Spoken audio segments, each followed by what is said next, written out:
तो आज हम बात करने वाले हैं एक ऐसी सरकारी स्कीम की जो शायद इंडिया में हायर एजुकेशन की पूरी तस्वीर ही बदल दे। नाम है इसका प्रधानमंत्री विद्या लक्ष्मी योजना। चलिए जरा करीब से समझते हैं कि ये स्कीम आखिर है क्या और किसी स्टूडेंट और उनकी फैमिली के लिए ये कितनी काम की हो सकती है। ये सवाल शायद हर उस स्टूडेंट और पेरेंट के मन में आता होगा जो हायर एजुकेशन का सपना देखते हैं। अच्छा कॉलेज, अच्छी पढ़ाई, ये सब तो ठीक है, पर फीस का क्या?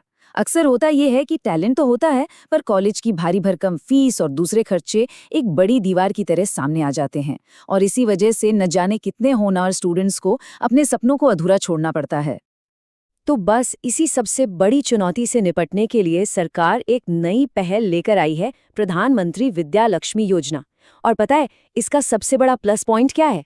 ये है बिना किसी गारंटी या सिक्योरिटी के एजुकेशन लोन। मतलब अब किसी भी टैलेंटेड स्टूडेंट के सपनों के बीच में पैसे की वो दीवार नहीं आएगी। तो सवाल ये उठता है कि आखिर ये विद्या लक्ष्मी योजना है क्या चीज? देखिए, अगर बिल्कुल सीधे सीधे शब्दों में समझें तो ये एक जरिया है मेधावी छात्रों तक हायर एजुकेशन के लिए फाइनेंशियल हेल्प पहुंचाने का। और इसका मकसद सिर्फ लोन देना नहीं है, बल्कि ये पक्का करना है कि सही टैलेंट को सही मौका मिले। चलिए अब इसके कुछ मेन पॉइंट्स पर नजर डालते हैं। पहला, मकसद बिल्कुल साफ है, हायर एजुकेशन के लिए पैसों की मदद करना। और सबसे खास बात, ये लोन पूरी तरह से कोलैटरल फ्री और गारंटर फ्री होगा। मतलब लोन के लिए कुछ भी गिरवी रखने की कोई टेंशन नहीं। ये जो पहल है वो नेशनल एजुकेशन पॉलिसी 2020 के विजन से भी मेल खाती है। और हाँ, इसका मेन टारगेट देश के टॉप रैंक वाले इंस्टीट्यूट्स के होनहार स्टूडेंट्स हैं। ठीक है, तो अब सबसे जरूरी सवाल पर आते हैं, इसका फायदा मिलेगा किसे?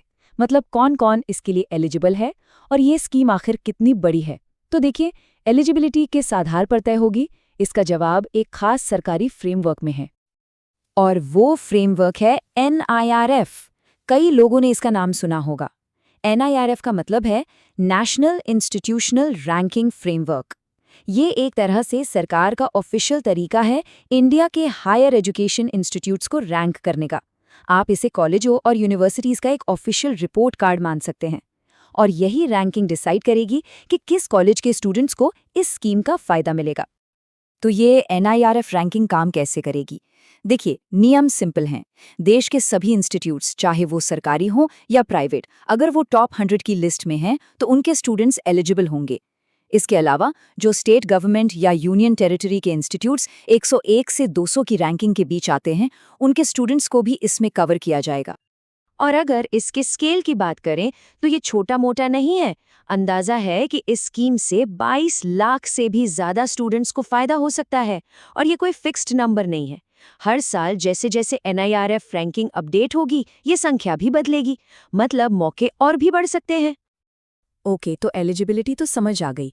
अब ये देखते हैं कि ये स्कीम प्रैक्टिकली काम कैसे करेगी। मतलब एक स्टूडेंट को अप्लाई करने से लेकर पैसे मिलने तक क्या क्या करना होगा। पूरे प्रोसेस को हम 3 आसान स्टेप्स में बांट सकते हैं। स्टेप 1, PN विद्या लक्ष्मी नाम का एक डेडिकेटेड पोर्टल होगा जिस पर जाकर ऑनलाइन अप्लाई करना है।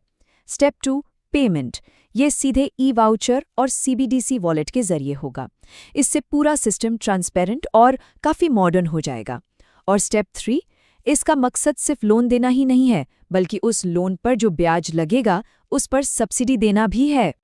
अच्छा, यहाँ एक शब्द आया है CBCD। हो सकता है कुछ लोगों के लिए ये नया हो, तो चलिए इसे भी फटाफट समझ लेते हैं। CBCD का मतलब है सेंट्रल बैंक डिजिटल करेंसी। ये हमारे रुपए का ही एक डिजिटल वर्जन है। और हाँ, ये क्रिप्टो करेंसी से बिल्कुल अलग है, क्योंकि इसे खुद सेंट्रल बैंक यानी RBI जारी करता है और इसकी पूरी गारंटी लेता है। तो कुल मिलाकर ये पेमेंट का एक बहुत ही सेफ और ऑफिशियल डिजिटल तरीका है। तो अब जरा बड़ी तस्वीर देखते हैं।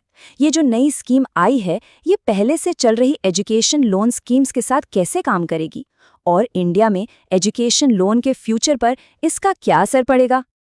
तो देखिए, सबसे ज़रूरी बात समझने वाली ये है कि ये स्कीम किसी पुरानी स्कीम को रिप्लेस नहीं कर रही है, बल्कि एक एडिशन है। जो पहले से PMUSP स्कीम चल रही है, वो उन स्टूडेंट्स की मदद करती है जिनकी फैमिली इनकम 4.5 लाख रुपए तक है।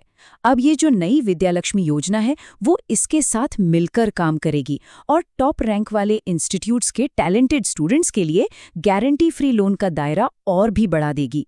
तो एक तरह से ये सेफ्टी नेट को और मजबूत बना रही है।